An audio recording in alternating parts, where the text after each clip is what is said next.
아멘. 형제님 기도 말씀처럼 지나간 한 주간 동안도 우리가 있는 처소에 여전히 주님은 우리와 함께 계셨고 우리를 선한 길로 인도하셨지만 우리는 하나님을 의식하지 않고 사람의 소견에 따라서 인생을 함부로 살다가 오늘 또 새롭게 주님의 은혜를 회복하고자 하는 간절한 소원의 마음을 가지고 주의 말씀 앞에 모였습니다.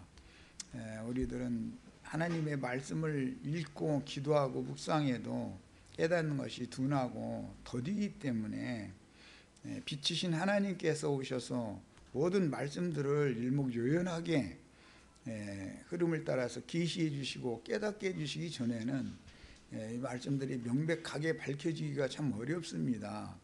오늘 또 나누고자 하는 구속, 속량을 위한 그 결례의 예법에 대해서 말씀을 나누고자 하는데, 이런 말씀들이 오늘을 사는 우리들에게 단순한 그 성경에 기록되어 있는 문자들의 교리가 아니고 생명의 산 체험의 말씀이 되어져서 나의 구원에 도움을 주는 살아있는 말씀으로 형제자매들 심령과 마음속에 인이 새겨지고 이 말씀의 능력으로 남은 인생을 잘 경영할 수 있도록 인물의 복을 주시기를 주의 이름으로 기도합니다.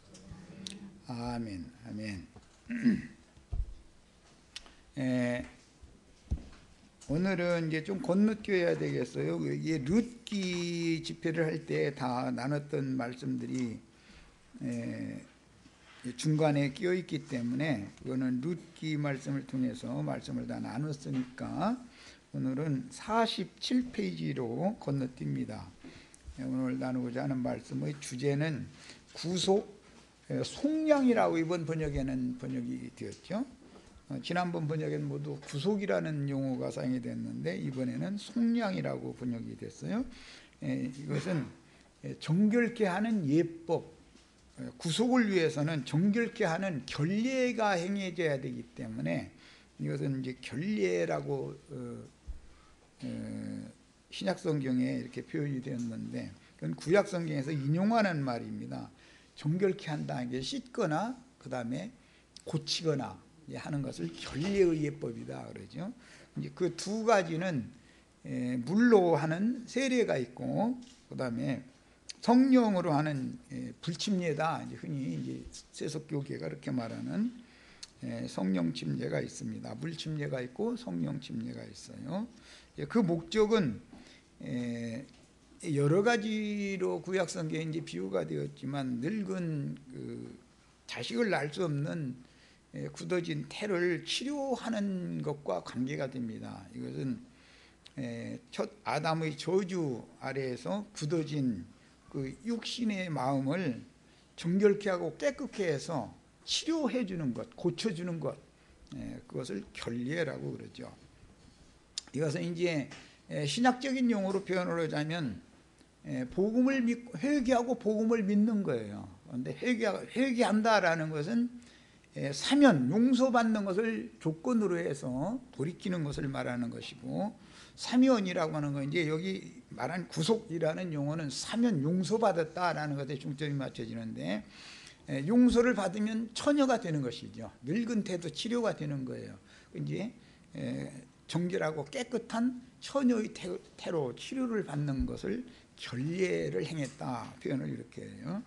구약 성경에는 홍해를 건너는 그 물침례를 상징하는 홍해를 건너는 물침례와 요단을 건너는 이제 불침례, 두 가지로 대표를 해서, 요단을 건너는 것은 할례라고 표현을 하고, 홍해를 건너는 것은 그 물로 침례를 받는다, 물로 씻는다, 이렇게 표현을 합니다. 그러니까 성경 읽을 때는 이런 이제 그 흐름과 관점을 잘 가지고 성경을 읽어야 됩니다.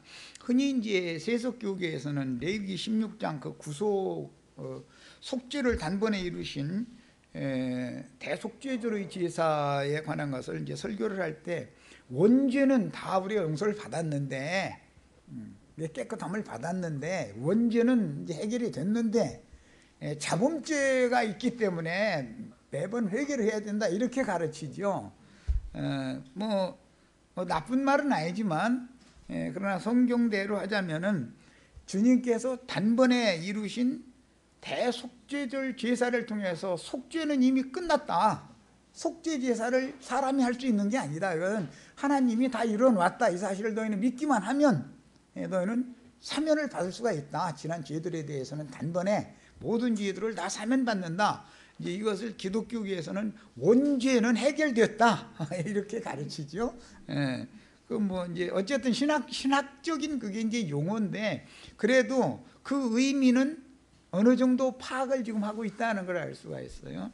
이제 그리고 흔히 말하는 자범죄를 위해서는 그러면 매번 속죄를 회개를 또 해야 된다. 그런데 그것은 속건 제사를 드리는 것이죠. 속죄제가 완전하게 해결됐다는 사실이 마음에 믿어졌으면 단번에 구원을 얻은 사람이기 때문에 그 사람은 남은 생애 동안에 이제 매번 자신의 그런 흠결이나 허물들이나 이런 것이 발견될 때마다 예수의 피를, 그리스도의 피를 힘입고 은혜의 보좌 앞에 또 매번 나가야 되는 것이죠. 그건 이제 믿음으로 적용하는 생활이에요. 자, 그래서 속죄제와 속건제, 구약의 제법으로는 이렇게 정리를 하면 됩니다. 자, 자료 말씀으로 이제 들어갑니다.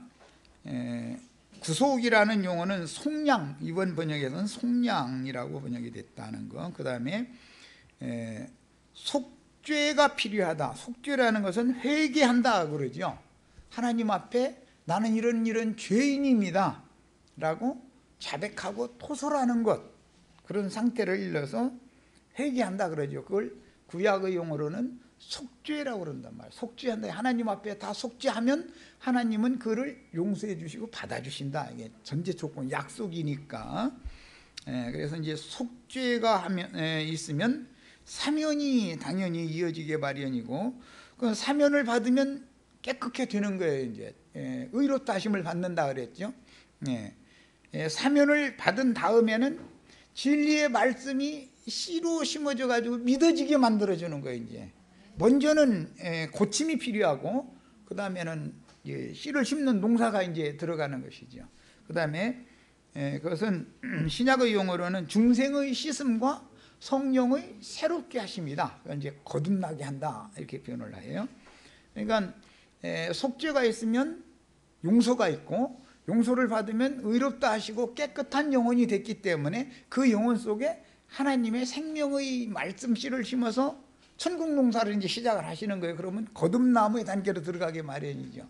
거듭난 다음에는 나를 거듭나게 하신 그 동일한 진리의 말씀으로 저를 아는 지식 안에서 자꾸 이제 자라가야 되는 거예요. 그런 경우는 혼의 구원을 이룬다 이렇게 표현을 해요. 자, 그 다음에 이 속죄와 사면의 과정이 속량을 위해서 필요한데, 그것은 물과 피와 성령으로 씻는다. 이 세 가지는 동일하게 한 가지 일을 한다. 이렇게 요한일서에는 표현이 되어 있어요. 뭘 하는 거예요? 사람을 의롭고 거룩한 자가 되도록 예수님이 단번에 이루신 구속 사실이 믿어지게 만드는 것이죠. 물과 피와 성령이 하는 일이에요, 그게. 그래서 이제 이 믿음이 오면 그 사람은 구원받은 사람이 되는 것이죠. 믿음을 받았으면.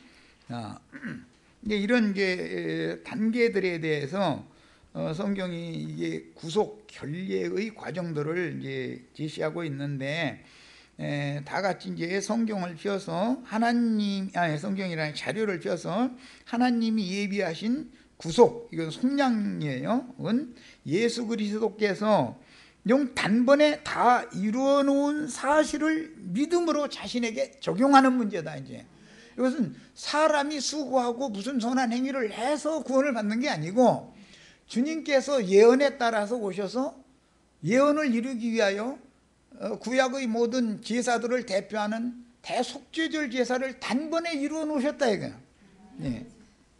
자, 이제 이 사실을 마음에 믿기 위해서는 기독교계가 뭐 가상칠언이다 그래가지고 설교 제목으로 많이 설교하죠. 그 마지막 말씀이 뭐죠? 내가 다 이루었다지요. 그게 뭐예요? 단번에 예수님이 구약의 모든 속죄에 관한 예언을 단번에 다 이루었다 이거. 이 사실이 예수님이 이루는 사실이 나의 것으로 믿어져야 된다 이거예요. 이렇게 하려면 물과 피와 성령의 적용이 필요하다. 물을 뿌리고 피를 뿌리고 이것은 적용시키는 얘기잖아요. 지금 나도관 형제가 물을 뿌리는 중이에요. 피를 또 뿌리는 중이에요. 그렇게 하면 성령께서 오셔서 이것을 믿음을 주신다. 믿어지게 만들어주는 것이죠. 사람이 할 일이 있고, 제사장으로서 사람이 할 일이 있고, 사람이 하는 그 제사장을 통해서 전도를 하게 하시고, 그 전도의 말씀이 믿어지게 하시는 건 성령이나 하는 것이죠. 하나님이 하신 거예요. 이거는 이것이 이제 그 결례에 관한, 구속을 위한 결례에 관한 구약 성경의 전반적인 기록입니다.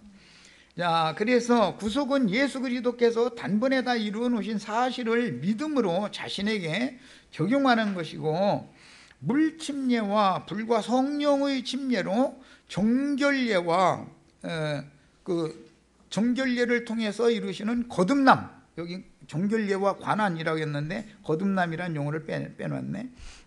정결례가 정결케 되어지면 당연히 천국 농사가 시작이 되죠. 깨끗한 태로 일단 고치는 것을 이제 뭐 농사법으로 말하자면은 가시와 엉겅퀴를 다 걷어내고 그 다음에 밭을 갈아엎고 나면 하늘이 때를 맞춰서 비를 딱 내려주시는 거예요. 이제 그렇게 하면 농사질 준비가 됐죠. 의롭다 하심을 받은 거예요. 그 영혼 속에는 천국 말씀이 심어져 가지고 믿어지게 만든다. 이제 그렇게 해야 거듭나죠. 그런 과정으로 들어간다는 거예요. 그러니까 여기는 적용하는 것이며, 정결례와 다음에 거듭남에 관한 이 거듭남에라는 그 용어가 빠졌네. 관한 말씀을 각자에게 적용해서, 이건 믿음으로 적용하는 거예요. 그럴 때는 성령이 오셔서 믿어지게 해줘야 되는 문제예요. 자, 적용해서 각자 자신의 구원으로 이걸 이제 실현을 해야 하는 겁니다. 이 단번 속죄에 관한 말씀에 대해서는 성경을 몇 절 찾아 읽겠습니다. 로마서 6장 10절부터 각자 성경을 본인의 성경으로 찾아 읽겠습니다. 단번 속죄라는 것은 레위기 16장 예언을, 대속죄절 날의 그 속죄에 관한 예언을 예수님이 십자가에서 단번에 일어났다, 그걸 말하는 거예요. 이 사실이 믿어지지 않은 사람은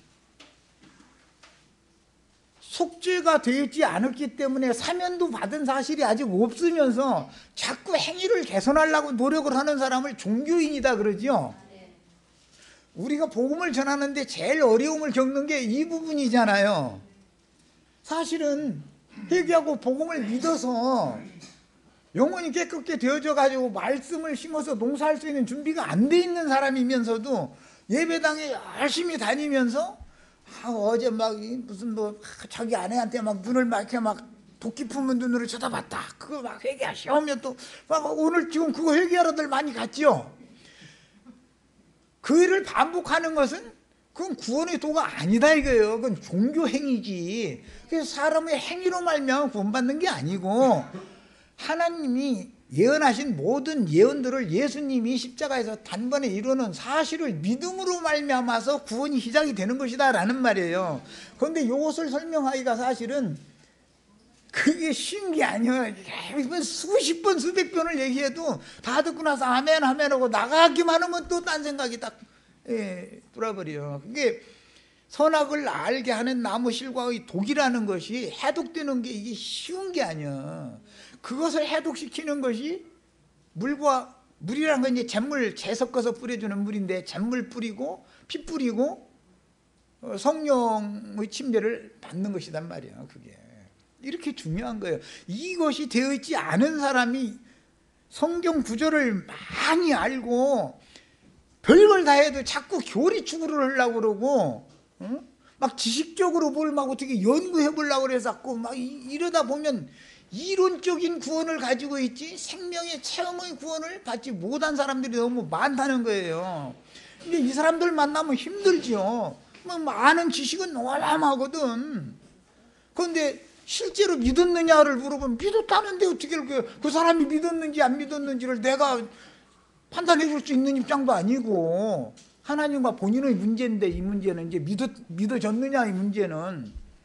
그래서 이게 교회 안에는 그래서 가라지라는 것이 덧부러진다라는 말이 그래서 생기는 거예요. 가짜 그리스도인이잖아요. 참제자들이 아니고. 그래서 이 구속을 위한 결례의 예법이라는 것을 정확하게 믿음으로 받아들인다라는 것이 영으로 깨달아져야 뭐 믿어지든지 말든지 영으로 깨달은 사실이 없고 머릿속으로 아는 지식은 많지만 영에서 믿어지지 않았으면 소용없는 거 아니냔 말이야. 자, 로마서 6장 10절 자신의 성경으로 찾아서 읽습니다. 나도 이제 상기해가면서 새롭게 한번 찾아서 읽어야 쓰겠네 오늘은. 자, 6장 10절 읽습니다. 그가 죽으심은 죄에 대하여 단번에 죽으신 것이다. 예수님이 죽은 건 십자가에서 내가 다 이뤘다라는 말은 죄에 대하여 내가 단번에 죽는 것을 지금 염두에 두고 하는 말이죠. 다 이뤘다 하시고 고개를 떨구시고 돌아가셨다 이렇게 되어 있죠. 예수의 죽으심은 무엇 때문에 죽은 거예요? 죄에 대하여 죽는 거다 이거예요. 죄에 대하여. 이 사실이 믿어졌어야 된다. 그러면 속죄가 된 거다 이거예요. 이 사실을 믿으면 내가 죄와 싸워서 이기려고 발버둥을 치면 종교인인 것이고, 죄는 어디에 거하는데? 본데 있는 게 아니죠. 내 육체 속에 뭐가 거하고 있다고요? 죄가 거하고 있어요. 그래서 나는 죄의 몸을 가진 거예요. 죄와 사망의 몸. 그렇기 때문에 이 죄와 사망의 몸을 입은 상태에서 선한 사람, 좋은 사람, 옳은 사람 되려고 개선시키려고 발버둥 치는 건 종교잖아요. 사람이 아무래도 그거는 안 된다는 거예요. 성경이, 이 복음 진리는 사람이 노력해서는 되는 게 아니다. 구원을 약속해 주신 그분이 친히 오셔서 죄에 대하여 단번에 죽을 때 너희도 믿음으로 그와 함께 죽은 사실이 믿어졌어야 된다 이거단 말이야. 예수가 단번에 죽을 때 나도 죽었죠. 내 육의 몸이 죽었어요? 육적 자아가 죽은 것이지 옛사람이. 그렇죠? 이게 믿음 적용이단 말이에요. 이제. 네. 자, 이제 다시 한번 그런 개념을 잘 생각해 가면서 읽습니다. 그가 죽으심은 죄에 대하여 단번에 죽으시며 그가 살아계시면 하나님께 대하여 살아계심이니 그랬어요. 죄에 대해서는 무엇을 대한다라는 건 바라본다라는 말이에요. 향한다 그런 말이에요. 대하다라는 것은 원래는 남편과 아내가 이렇게 잠자리 할 때 마주대하는, 거기서 이제 이 히브리인들이 그 언어 관습에서 오는 말이에요. 얼굴을 맞댄다 그런 뜻에서. 그런데 옛날에는 우리 옛사람일 때는 무엇만 날마다 맞대고 살았어요? 가정에서 남편과 아내가 얼굴 맞대고 살듯이 죄와 내가 맞대고 살았다게 늘 그것만 바라본 거예요. 어떻게 하면. 그런데 사람이 실제적으로 내가 오늘 어떻게 하면 죄를 한 가지 더 짓까? 그렇게 영본 사람은 없죠. 그냥 사는 자체가 죄를 바라보고 사는 거다 이거예요. 그냥 열심히 사는 거예요. 나쁜 이 돼가면서 사는 사람 하나도 없으니까. 우리 서영재 뭔 말인지 알았죠? 나중에 주님의 심판대 앞에 갔을 때 딴 소리 하면 안 돼. 나영재님이 뭐라고 했는데 나 못 알아들었습니다. 못 알아듣으면 질문하시라고. 질문을 다시 다른 방면으로 설명을 하게. 네. 주님께서 이루신 사실이라는 것은 주님이 죄에 대하여 단번에 죽으실 때 나도 믿음으로 주와 함께 죽었다고 믿는 거예요. 그 말은 내가 죽었다는 것은 육신의 몸이 죽었다는 말이 아니라 내 육신의 몸을 지배하고 있는 육의 마음이 속에 있는 옛사람인 내 자아가 죽었다 이 말이야. 그리고 그 옛사람은 장사된 거예요, 무덤에. 그래서 이제 세상에서도 그러잖아. 감옥에 갔다 온 사람 보고 그 감옥 동기가 와서 이거 한 탕만 더 하자 그러면 뭐라고 해요? 아무개는 죽었어. 예, 와서 건드리지 마. 지금 나는 그 감옥에서 너와 동기하던 그 사람 아니야. 이렇게 말하죠. 그럼 그 사람이 어떻게 죽었어요? 그 죄에 대하여 죽었다라는 말이지 몸이 죽었다는 말은 아니잖아요. 그런 뜻이다 이거예요, 이게. 자, 이번에는 히브리서 이제 적용면에 들어갑니다. 7장 27절. 그럼 구체적인 이제 설명이 자꾸 나오죠. 히브리서는 대속죄절 제사에 대해서 이제 증거하는 그 제사법을 증거하는 게 히브리서예요. 자, 요한복음 6장이라는 것은 주와 함께 죽고 함께 장사되고 그리스도와 함께 부활되어서 함께 승천했다라는 걸 증거하는 거, 그걸 믿어라라는 걸 증거하는 요한복음 로마서 6장이죠. 로마서 6장은 함께 죽고 함께 장사되고 함께 부활되고 함께 승천한 걸 믿으라는 거잖아요. 그걸 믿으면 너희는 의롭다함을 받는다, 그 얘기잖아요. 자, 이제 그것의 실제적인 제사법으로 적용하는 건 히브리서 7장이에요. 7장 27절을 보겠습니다. 그는 또 저 대제사장들이 먼저 자기를 위하고 다음에 백성의 죄를 위하여 날마다 제사 드리는 것과 같이 할 필요가 없으니 이는 그가 단번에 자기를 드려 이루셨습니다. 어디에서 이루셨어요? 십자가에서. 요한복음 19장 30절 보면 그렇게 돼 있죠. 십자가에서 마지막에 숨을 딱 거두시면서 단번에 딱 죽는 거예요. 죽으시면서 내가 다 이뤘다, 이 사실이 믿어져야 된다 이거예요. 이게 예수님이 죽을 때 나도 죽은 거예요. 예수 십자가가 나와 함께 십자가에 달린 거예요. 그러니까 좌편 강도 우편 강도가 함께 달리는 이치를 아시겠죠? 좌편 강도가 옛사람인 나죠. 우편 강도는 예수와 함께 부활되어진 새 사람인 나죠. 그런 뜻이요. 그런데 내가 함께 죽었다, 함께 장사됐고 함께 부활됐고 함께 하늘에 앉혀졌다, 이게 딱 믿어져야 된다 이거예요. 그러면 이 사람은 하늘에 속한 사람이지, 하나님 앞에 사는 사람, 하나님을 대하여 사는 사람이지 땅을 바라보는 사람이 아니지 않냐 그 말이에요. 이해하셨죠? 자, 이번에는 이제 9장 12절을 보겠습니다. 히브리서 9장 12절. 염소와 송아지의 피로 아니하고 오직 자기의 피로 영원한 속죄를 이루사 단번에, 여기 성소라고 그랬는데 원은 지성소야 되죠. 구약의 그리고 이제 킹제임스는 홀리 오브 홀리라고 그래가지고 지성소라고 명확하게 표현을 하는데, 사실은 여기에서는 성소라고 해도 맞는 겁니다. 왜냐하면 지성소와 성소 사이의 휘장이 주님이 단번에 내가 다 이뤘다고 숨을 거두실 때 휘장이 찢어졌다고 돼 있죠. 그러면 휘장이 없어졌으니까 성소라고 해도 틀린 말이 아니죠. 이해하셨죠? 네. 그러나 이제 킹제임스는 명확하게 하려고 지성소라고 번역을 이렇게 해놓은 거예요. 자, 그래서 단번에 지성소에 들어가셨느니라. 그러니까 지성소에 대제사장이 단번에 들어가실 때 대제사장의 가슴과 양 어깨에는 이스라엘 12지파가 있죠. 한 면에서는 이스라엘 12지파를 어깨에다 메고 들어가셔야 되는 것이고, 대제사장과 함께 들어가는 것이지 개인이 들어갈 수 있는 게 아니니까, 지성소라는 데는 그분의 품에, 가슴에 품어져 있다 이거예요. 12지파가. 이것이 왜 그러면 어깨에 매는 얘기와 가슴에 하는 것을 구약 백성 12지파가 있고 신약의 12사도에게 맡겨진 자들이 있기 때문에, 구약 백성은 두 어깨 짊어진 걸로 해서 그 독수리 날개로 너희를 내가 어버다라고 표현했는데 그게 어깨 맸다라는 뜻이에요. 출애굽기 19장. 그래서 구약 백성들은 어깨에다 매서 6지파씩 이렇게 어깨에다 매고, 신약 백성들은 3지파씩 네 줄로 돼 있죠. 금줄이 3보석씩. 그래서 신약의 12사도에게 속한 말씀을 할 때는 12진주문 얘기, 그 다음에 12보석 얘기, 이렇게 12지파 12사도 이것을 지금 예시하는 것이다 이거예요. 구약 성경에서. 이게 설명이 좀 오늘했지만 충분히 이해하셨죠?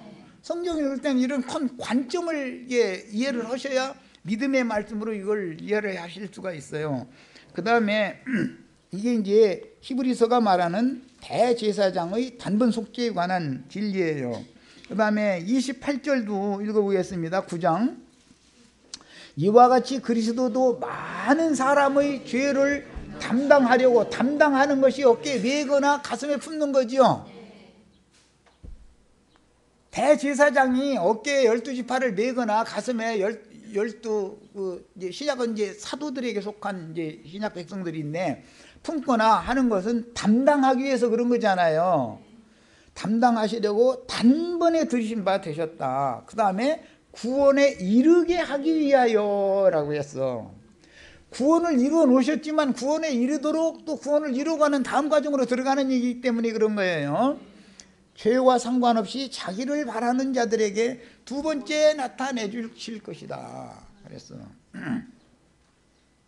이것은 두 번째 나타내 주시는 것은 육신으로 오시는 게 아니죠.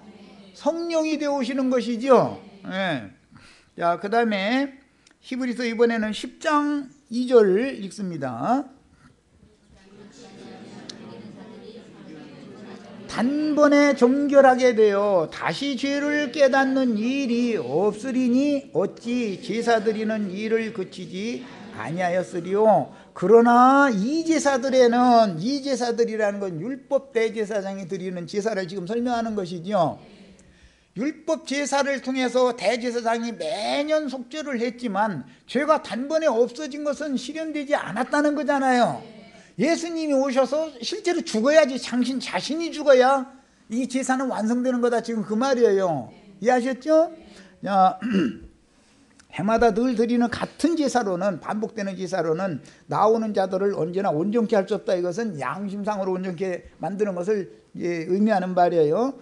그렇지 아니하면 섬기는 자들이 단번에 정결하게 다시 죄를 깨닫는 일이 없으리니 어찌 제사 드리는 일을 그치지 아니하였으리요. 그러나 이 제사들에는 해마다 죄를 기억하게 하는 것이 있나니, 구약 율법 제사라는 것은 해마다 너희는 죄인이다, 너희는 죄인이다, 이렇게 죄를 기억하게 하는 역할만 한다라는 말이죠. 율법의 역할이 뭐예요? 우리가 죄인이라는 걸 자꾸 증거해서 정죄를 해줘야 내가 죄인인 것을 인정하죠. 그래서 구약의 율법 제사로는 정죄하고 죄를 드러내는 일이나 해주는 것이지, 그 죄를 없이 해주지는 못한다 이거. 그러면 죄를 드러냈으면 죄를 없이 해주는 제사의 완성이 필요하지 않냐, 이제 이런 말이에요. 그 일은 예수님이 오셔서 죄에 대하여 단번에 죽음으로 그걸 이뤘으니까 너희는 이 사실을 마음에 믿으면 하나님이 너희를 의롭다 하신다, 이 말이단 말이야. 하나님이 의롭다 하시는 것과 사람들이 볼 때 그 사람 참 뭐 하는 것마다 옳게 행하더만, 그 사람 하는 말마다 다 옳은 말만 해. 그러면 그게 하나님이 옳다고 하는 것과 사람들이 세상에서 옳다고 하는 것이 같겠어요? 인간 세상의 옳음과 하나님이 옳다 인정하는 것과는 다르다 이거예요. 믿음으로나 의롭다함을 받는 것이기 때문에 믿음의 법이야지 세상 법으로 적용하는 얘기가 아니단 말이에요 지금. 자, 이번에는 유다서 1장 3절 아주 이제 중요한 말씀이 거기서 한 절 읽고 자료 말씀으로 다시 돌아가겠습니다. 유다서 1장 3절입니다. 내가 이제 이 속죄에 관한 전도를 할 때 가끔 인용하는 구절인데 여러분 사실은 들으셨을 거예요. 사랑하는 자들아, 우리가 일반으로 받은, 일반으로라는 것은 사도들과 동일한 믿음으로 동일한 구원을 받은 것을 말하는 거예요. 이 말은 무슨 뜻이에요? 예수님이 오셔서 단번에 다 이루심으로 인해요, 속죄를, 죄에 대하여 단번에 죽으심으로 인해서 율법 제사로는 죄를 없이 할 수 없고 죄를 생각나게만 했었던 것인데, 죄가 생각만 매번 나는 죄인이야, 나는 죄인이야 하고 이대로 예배당 열심히 다니다가 죽는 날까지 나는 죄인이야, 죄인이야 하다가 주님 앞에 가면 사람은 의롭다 하심을, 그리스도 심판대를 통과할 수 있어요, 없어요? 지금 내가 하는 말, 주님 앞에 섰을 때 주님께서 너는 어떻게 돼가지고 왔느냐고 당연히 이제 질문한 건데, 그래도 심판대에 서면은 글쎄 나 열심히 그냥 교회 이렇게 다니다가 그냥 너는 죄인이야, 너는 죄인이야 하고 그냥 생각나게 하실 때마다, 그러니까 이놈의 죄 때문에 몸부림을 치다가 죄 안 지우려고 막 결심도 하고 막 침도 뱉어가고 막 다 하다가 결국 여기까지 왔네요. 이러면 나도 한 형제는 어떻게 되겠어요? 이 미친놈아, 도대체 말이야 수년 동안 내 귀한 약물이들 말이 맡겨놨더니 뭔 짓을 했길래 다 이 모양들이요? 이러면 누가 책임져야 돼요, 그 책임을? 그러니까 나 오늘 손 씻는 날이야. 나는 이제 손 씻는 거예요 지금. 이거 대야에다가 난 책임 안 질 거니까 알아서 하시라고. 예. 진리를 믿음으로 받아들인다는 것은 이렇게 중요한 문제다 이게 아무것도 아닌 얘기가 아니야. 구속이 돼 있지 않은 사람, 속량이 돼 있지 않은 사람에게 당신 왜 그랬느냐, 이렇게 해라 저렇게 해라를 백날 얘기해도 다 소용없는 소리다 이거예요. 그거는 이해하셨어요? 예 해놓고 나중에 가서 또 딴소리 하시면 절대 안 돼. 아주 나이가 폭폭해 죽겠어. 아주 이 문제 가지고 싸우느라고. 아주 이게 그 쉬운 것 같은데, 다 아는 것 같은데 이게 또 엉뚱한 사람들이, 나 이거 정말 아주 그래서 내가 너에게 편지하려는 생각이 간절하던 차에 성도에게 어떻게 주셨어요?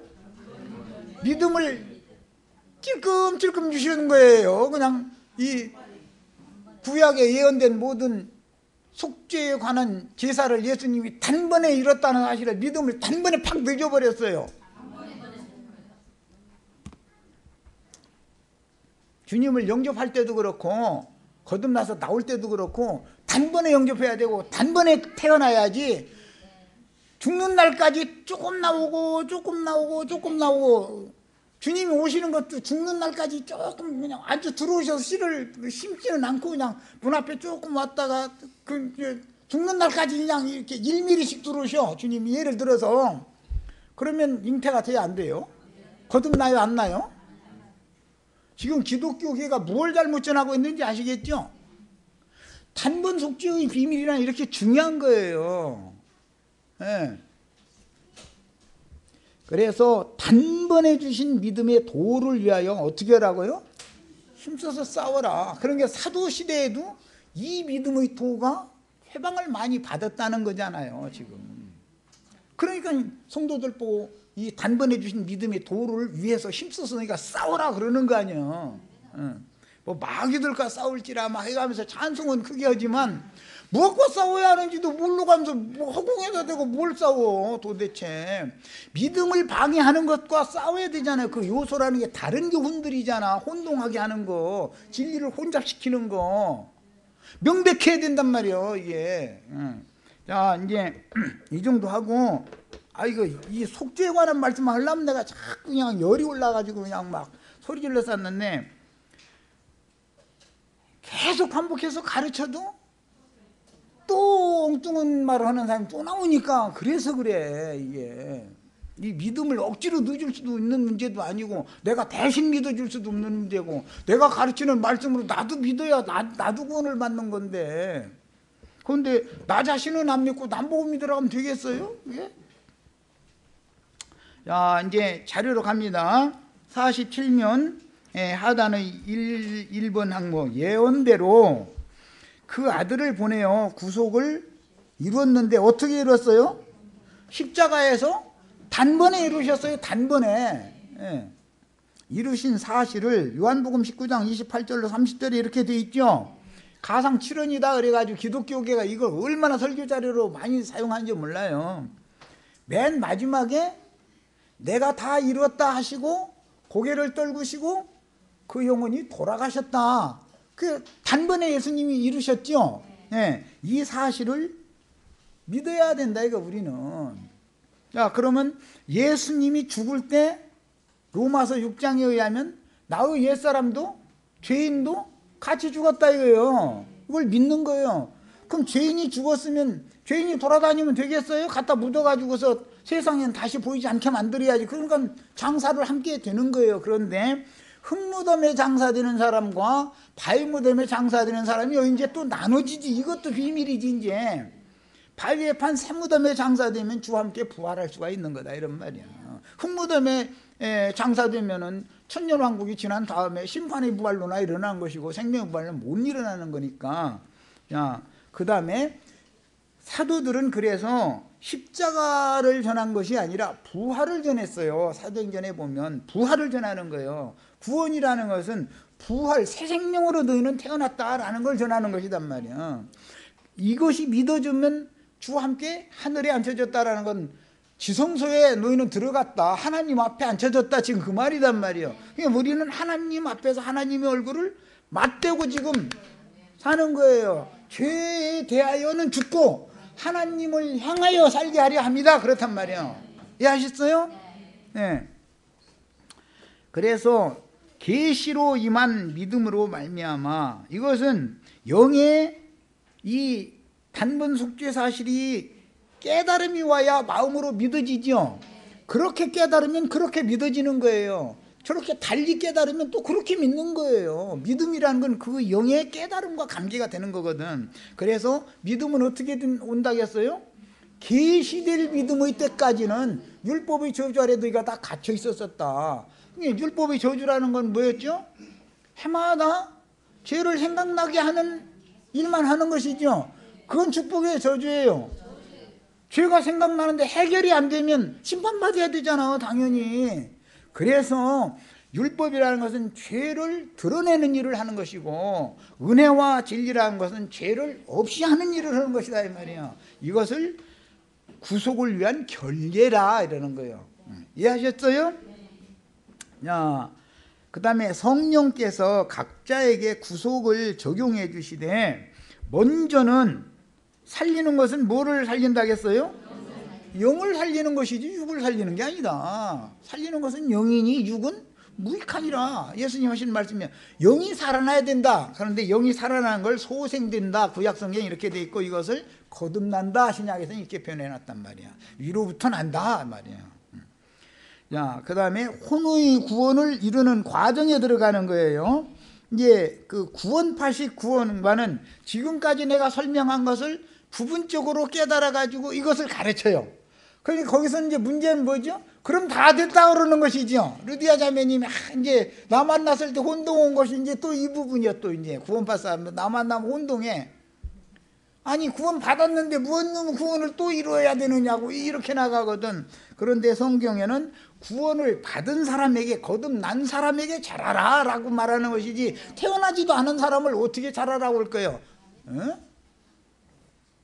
잉태만 돼도 잘하지만 뱃속에서 자라는 것이고, 그것은 태중에서 자라는 것이고, 출문을 해서 자라는 것은 완전한 세계로 나와서 자라는 것이기 때문에 물론 단계가 나눠져요. 예, 그러나 아직 거듭나지 않은 사람은 모태에서 지금 자라고 있는 것이죠. 잉태만 됐다만 말이야. 그러나 그것도 위험소지가 있죠. 유산될 소지가 있죠. 유산 안 된다는 보장이 어디가 있어. 그 이제 하나님이 그 큰 자궁이라는 게, 어머니 태라는 게 물주머니잖아. 물주머니 속에다가 아이를 이렇게 자라게 만들어 놓으면 엄마가 혹시 무슨 충격을 받아도 물이 출렁 한번 하면 아기는 손상을 받지 않도록 하려고 하나님 줬는자 이렇게 다 하는 거예요. 그러다가 이제 출문할 때 되면 그 물주머니 그 양수가 이제 터져 나오면, 아, 애가 나오려고 그러는구나 이제 알고 이제 병원에 얼른 가는 거지. 이제 그런 것까지 내가 다 설명 안 해줘도 다 하는 일이지 않냐 이 말이요. 그것은 영으로 거듭나는 것에 대한 생명의 잉태와 해산에 대한 영적 출산에 대한 상징이다, 이거 표상이 된다, 이거 인간 살아는 거는. 자, 그래서 구원을 이룬다, 이것은 이제 히브리서 10장 기왕 배웠었으니까 39절을 보겠습니다. 10장 마지막 절이죠, 그게. 39절, 우리는 뒤로 물러가 멸망할 자가 아니요.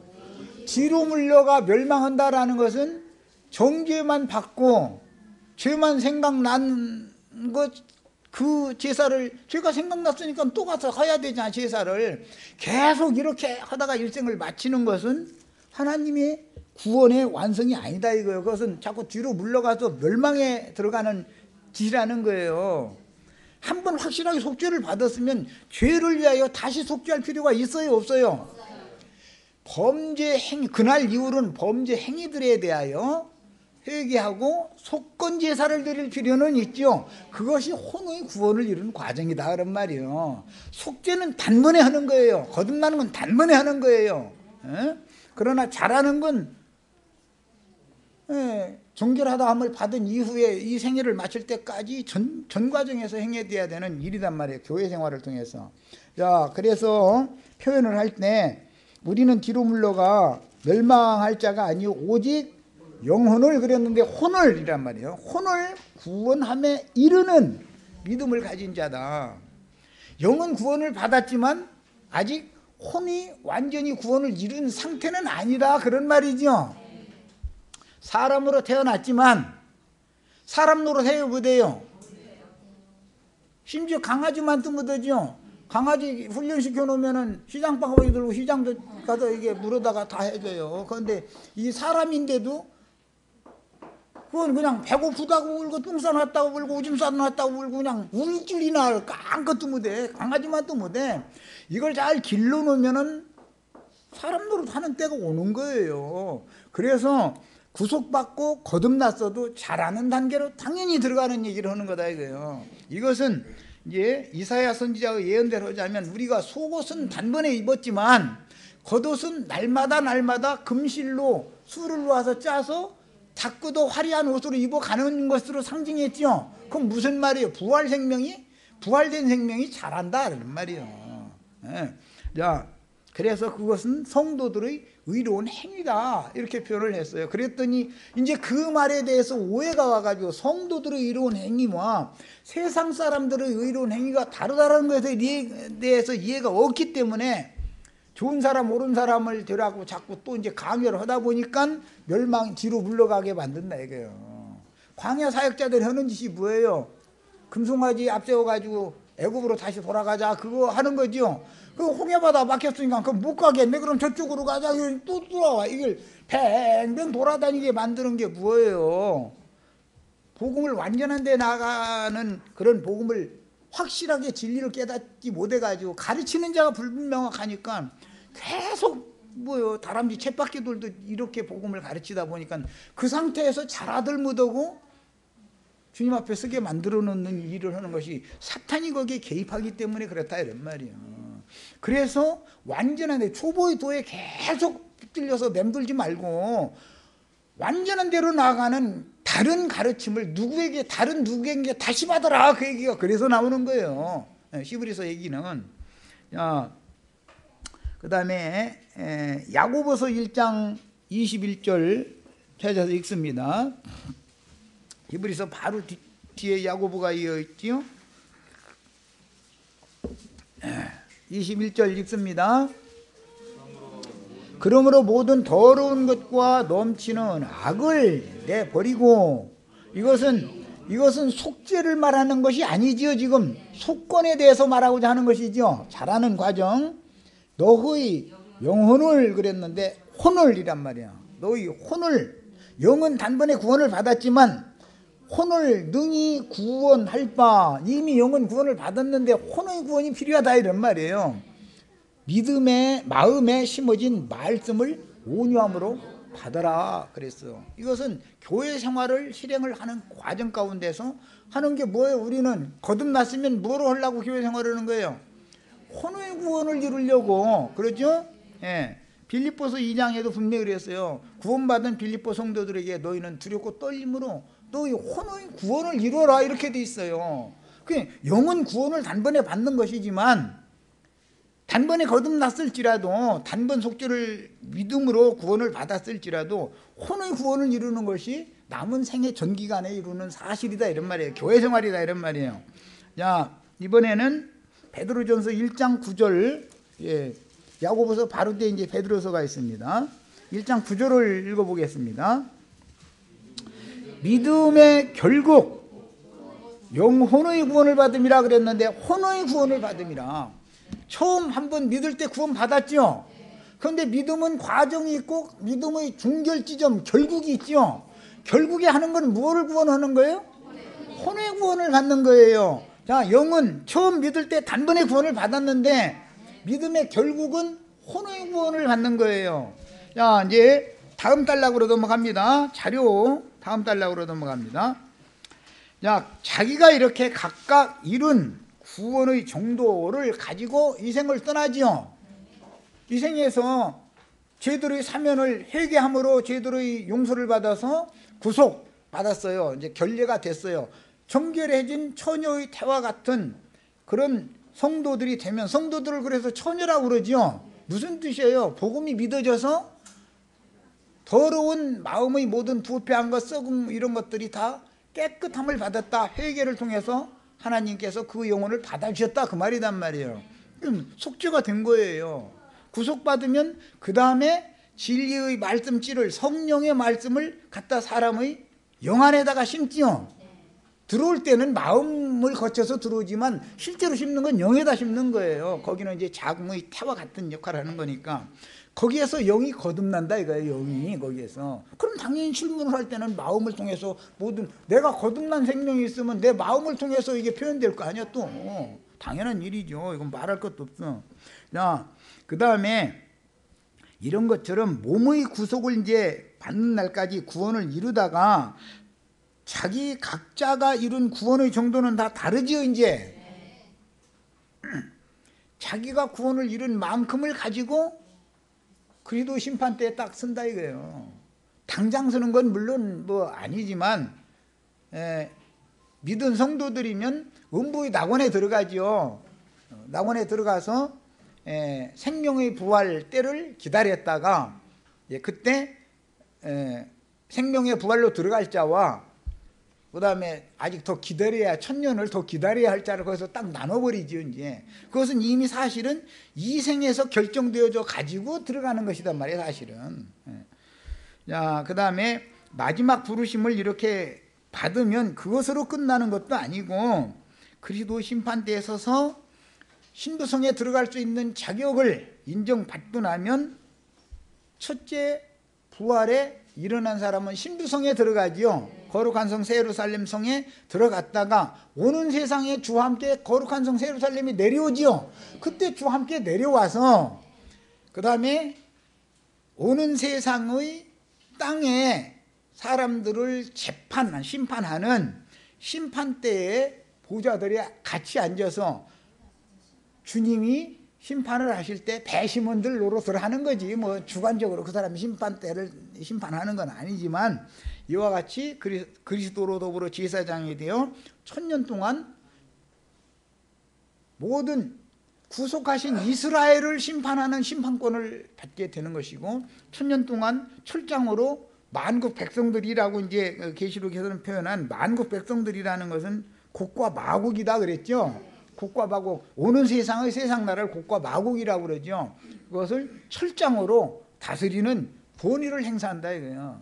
그러면 영들이, 우리가 온전케 된 의인의 영들이 돼서 그날엔 천사와 동등이 된 상태로 그 일을 행하는 거예요. 그러니까 우리가 오늘날 어떤 영을 받으면 그런 구원을 받는다. 그런 신앙생활하고 세상에서 살아도 어떤 영을 받으면 그렇게 살고 어떤 영을 받으면 또 그렇게 사는 거예요. 자, 첫 시간 여기까지 해서 마치겠습니다.